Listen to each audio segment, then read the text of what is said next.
விழுப்புரத்தில் பட்ட பகலில் மோட்டார் சைக்கிள்களில் வந்த 4 பேர் கத்தியை காட்டி நகை தொழிலாளியை மிரட்டி சுமார் 4 கிலோ தங்க நகைகளை கொள்ளையடித்து சென்றனர். கொள்ளையடிக்கப்பட்ட நகைகளின் மதிப்பு சுமார் 6 கோடி ரூபாய் என மதிப்பிடப்பட்டுள்ளது. விழுப்புரம் ஜனகராஜ் கார்டன் பகுதியைச் சேர்ந்த ராஜமாணிக்கம் சென்னையிலிருந்து தங்க கட்டியாக வாங்கி வந்து ஜிமிக்கி, மோதிரம் போன்ற நகைகளை செய்து மீண்டும் கடைகளுக்கு கொடுத்துவிடும் தொழில் செய்து வருகிறார். இந்த நிலையில் தான் செய்த 2 கிலோ நகையை எடுத்துக்கொண்டு அவர் சென்னை செல்வதற்காக இருசக்கர வாகனத்தில் ரயில் நிலையம் சென்று கொண்டிருந்தார். அப்போது பின்தொடர்ந்து 2 மோட்டார் சைக்கிளில் வந்த 4 பேர் கத்தியை காட்டி மிரட்டி நகையை கொள்ளையடித்துவிட்டு தப்பி சென்றனர். இதுகுறித்து அளித்த புகாரின் பேரில் சம்பவ இடத்தில் தீவிர விசாரணை நடத்திய காவல்துறை உயர் அதிகாரிகள் அப்பகுதியில் உள்ள சிசிடிவி கேமரா காட்சிகளையும் ஆய்வு செய்து வருகின்றனர். கேரள மாநிலம் திருவனந்தபுரத்தில் அமைந்துள்ள உலக புகழ்பெற்ற ஆற்றுக்கால் பகவதி அம்மன் கோவிலில் மாசி மாத பொங்கல் திருவிழா சிறப்பாக நடைபெற்றது.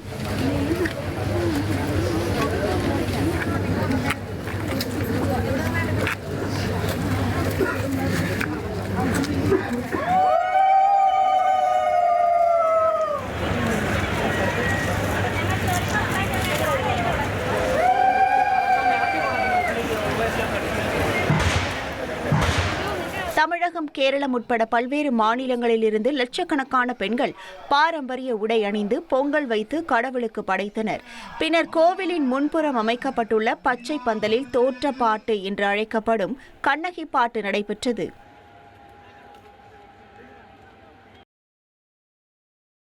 முன்னாள் முதல்வர் ஓ பன்னீர்செல்வம் திமுகவில் இணைந்ததை எதிர்த்து அவரது ஓட்டுநர் கோபமாக காரில் இருந்து இறங்கியதாக வெளியான வீடியோவிற்கு ஓட்டுநர் விளக்கமளித்துள்ளார். இதுகுறித்து அவர் கூறுகையில், ஓபிஎஸ்ஸின் உதவியாளர் இல்லாததால் அவசரமாக பூங்கொத்து எடுத்துக் கொடுக்கவே காரில் இருந்து இறங்கியதாக தெரிவித்துள்ளார். அந்த காட்சியை தவறாக சித்தரித்து சமூக வலைதளங்களில் பரப்பியுள்ளதாகவும் ஓட்டுநர் பணியிலிருந்து தான் விலகவில்லை என்றும் அவர் விளக்கமளித்துள்ளார். வண்டி நிறுத்தும் போது ஐயா என்ன சொன்னார், பொக்கே எடுப்பா, வண்டி பொக்கே எடுத்துட்டு சீக்கிரமாக வண்டியை ஓரம் போடுப்பா, பின்னாடி வண்டி வரப்போகுது அப்படின்னாரு. வேறு யாரும் கூட இல்லை, வேலை செய்யறதுன்னு பார்த்தா நான் ஒருத்தந்தான் இருந்தேன். மிச்சம் யாரும் எல்லாம் பின்னாடி வந்துட்டு இருந்தாங்க. அதுக்குள்ளேயும் நான் சரி நம்ம எடுக்கலாம்னு சொல்லிட்டு சீட் பெல்ட்டை கைட்டு பொக்கே எடுக்கிறதுக்கு போனேன். அதை இவங்க ஒரு கண்டென்ட்டாக போட்டு இது பண்ணிட்டு இருக்காங்க. கன்னியாகுமரி மாவட்டம் ராஜாக்கமங்கலம் துறை மீனவ கிராமத்தைச் சேர்ந்த 50க்கும் மேற்பட்ட மீனவர்கள் ஈரானில் சிக்கி தவித்து வருவதாக உறவினர்கள் கவலை தெரிவித்துள்ளனர். ஈரான் இஸ்ரேல் போரால் தாங்கள் தங்கியிருக்கும் இடத்திற்கு அருகிலேயே குண்டுகள் விழுவதாகவும் உணவு மற்றும் குடிநீர் இன்றி தவித்து வருவதாகவும் மீனவர்கள் தங்கள் குடும்பத்தினருக்கு தகவல் தெரிவித்துள்ளனர்.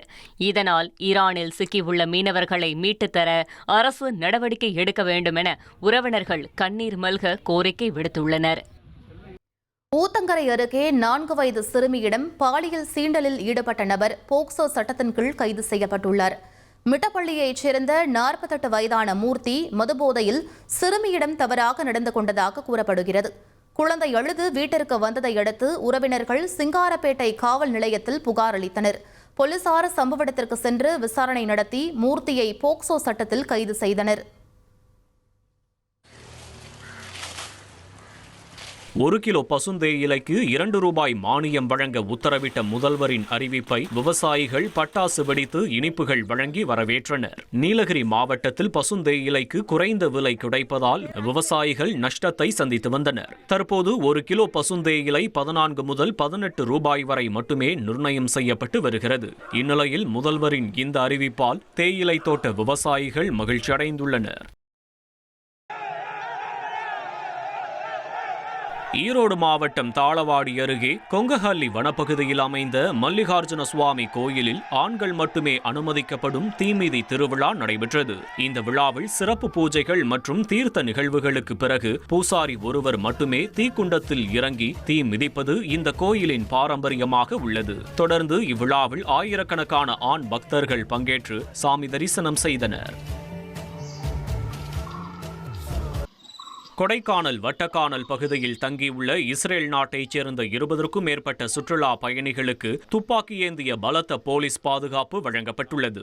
இஸ்ரேல் ஐக்கிய அமீரகம் இடையே நிலவி வரும் பதற்றமான நிலை காரணமாக பாதுகாப்பு முன்னெச்சரிக்கை நடவடிக்கையாக நக்சல் தடுப்பு பிரிவு மற்றும் உள்ளூர் போலீசார் கண்காணிப்பு மேற்கொண்டு வருகின்றனர். மேலும் அப்பகுதிக்கு செல்லும் வாகனங்கள் கடும் சோதனைகளுக்கு பிறகே அனுமதிக்கப்படுகின்றன.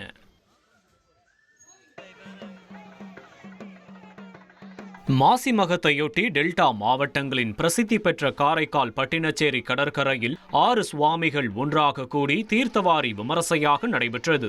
108 வைணவ திருத்தலங்களில் ஒன்றான திருக்கண்ணபுரம் சௌரிராஜ பெருமாள் பவழக்கால் விமானத்தில் வந்து பட்டினச்சேரி கடற்கரையில் எழுந்தருளினர். மொத்தம் 6 சாமிகள் தனித்தனி பல்லக்கில் எழுந்தருளினர். இந்த நிகழ்வில் பல்லாயிரக்கணக்கான பக்தர்கள் கலந்து கொண்டு பக்தி பரவசத்தில் கோவிந்தா கோவிந்தா நாராயணா நாராயணா என முழக்கமிட்டு சாமி தரிசனம் செய்தனர்.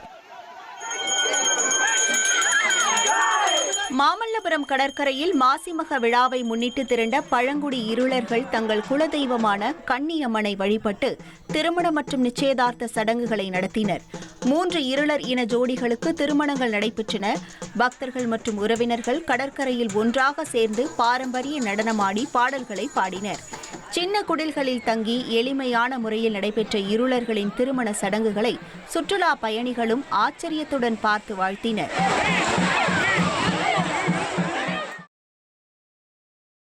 கடலூர் மாவட்டம் காட்டுமன்னார்கோவில் சுற்றுவட்டார கிராமங்களில் 100 ஏக்கரில் தர்பூசணி சாகுபடி செய்யப்பட்டுள்ளது.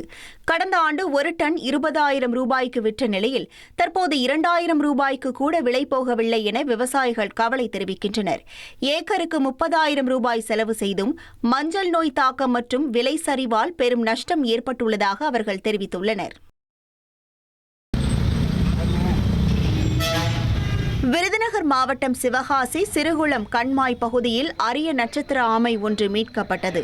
இளைஞர்கள் மூலிகை செடிகள் பறிக்க சென்றபோது அதை கண்டுபிடித்து பாதுகாப்பாக காவல்துறைக்கு ஒப்படைத்தனர். பின்னர் அந்த நட்சத்திர ஆமை வனத்துறையிடம் ஒப்படைக்கப்பட்டது.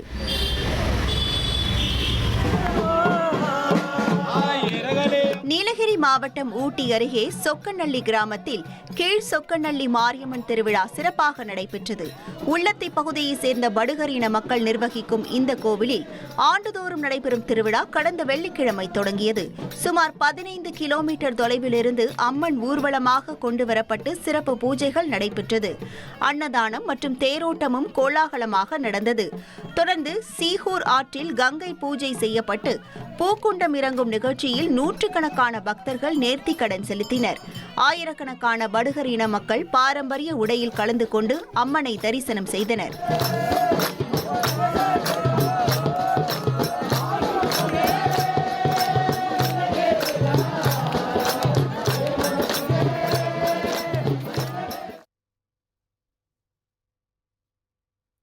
நெல்லை மாவட்டம் நாங்குநேரி இரட்டை கொலை சம்பவத்தில் உயிரிழந்த மாற்றுத்திறனாளி குடும்பத்தை சபாநாயகர் அப்பாவு நேரில் சந்தித்து ஆறுதல் கூறி நிதி உதவியையும் வழங்கியுள்ளார்.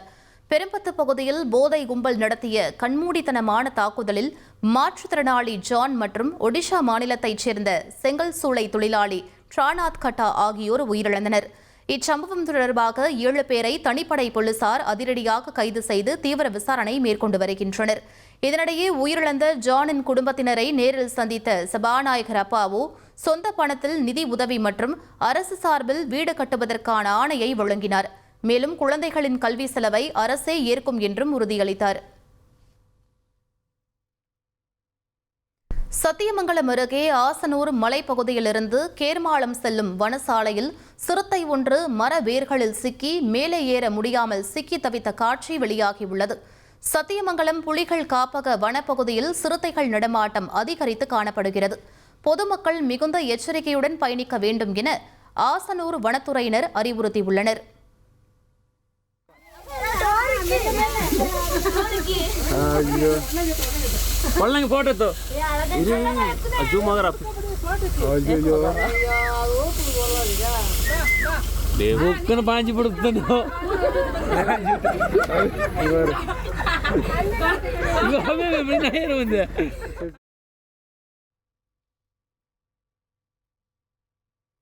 ஈரோடு மாவட்டம் அந்தியூர் அம்மன் பாளையத்தில் மாரியம்மன் கோவிலில் மாசி மாத திருவிழா சிறப்பாக நடைபெற்றது.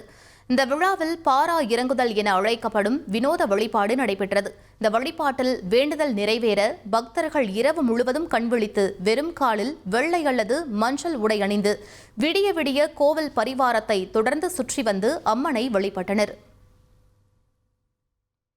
விழுப்புரத்தில் நகை வியாபாரியிடம் கத்தியை காட்டி மிரட்டி 4 கிலோ தங்க நகை கொள்ளையடிக்கப்பட்ட சம்பவம் அதிர்ச்சியை ஏற்படுத்தியுள்ளது.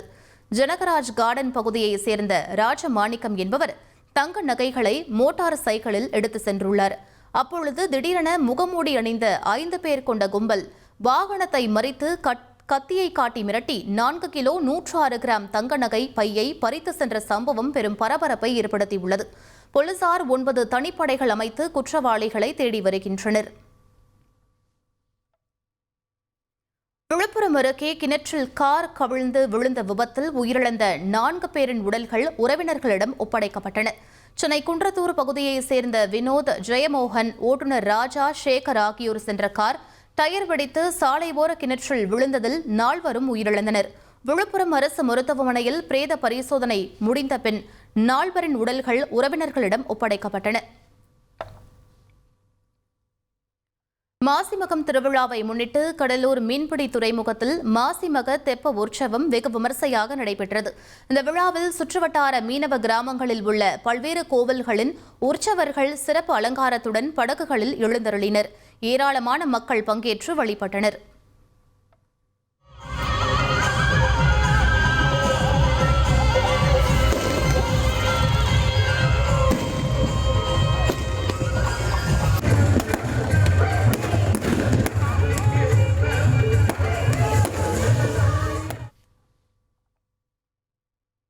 நெல்லை மாவட்டம் நாங்குநேரி அருகே உள்ள பெரும்பத்து கிராமத்தில் 2 படுகொலை செய்யப்பட்ட சம்பவம் தொடர்பாக 7 பேர் கைது செய்யப்பட்டுள்ளனர். நாங்குநேரி இரட்டை கொலை சம்பவத்தில் ஈடுபட்ட குற்றவாளிகளை உடனடியாக கைது செய்ய கோரி அப்பகுதி மக்கள் போராட்டத்தில் ஈடுபட்டனர். இச்சம்பவம் நெல்லையில் பரபரப்பை ஏற்படுத்தியது. உடனடியாக போலீசார் தனிப்படை அமைத்து தீவிர விசாரணை மேற்கொண்டதில் 7 பேர் அதிரடியாக கைது செய்யப்பட்டுள்ளனர். சட்டப்படி உரிய நடவடிக்கை எடுக்கப்படும் என போலீசார் கூறியுள்ளனர். கொடைக்கானல் மலைப்பகுதியில் செந்நிறத்தில் தோன்றிய நிலா சிறிது நேரத்தில் வெண்மை நிறத்தில் பிரகாசமாக காட்சியளித்தது. பௌர்ணமி அன்று இந்த இயற்கை நிகழ்வை வீடுகளில் இருந்த பொதுமக்களும் தனியார் விடுதிகளில் தங்கியிருந்த சுற்றுலா பயணிகளும் கண்டு ரசித்தனர். அண்ணாமலையார் கோவிலில் சந்திர கிரகணத்தை ஒட்டி சிறப்பு நிகழ்ச்சிகள் நடைபெற்றது. சந்திர கிரகணம் முடிந்தவுடன் சூள வடிவிலான அண்ணாமலையார் கோவில் பிரகாரங்களில் ஊர்வலமாக வந்து பிரம்ம தீர்த்த குளக்கரையில் எழுந்தருளினார். அதனைத் தொடர்ந்து நெய், தேன், பால், பழம், பன்னீர், சந்தனம், விபூதி, மஞ்சள், இளநீர் உள்ளிட்ட பொருட்களால் சிறப்பு அபிஷேகம் செய்யப்பட்டது. பின்னர் சூள வடிவிலான அண்ணாமலையார் பிரம்ம தீர்த்த குளத்தில் தீர்த்தவாரி கொண்டார். அதனைத் தொடர்ந்து தீபாராதனையும் நடைபெற்றது.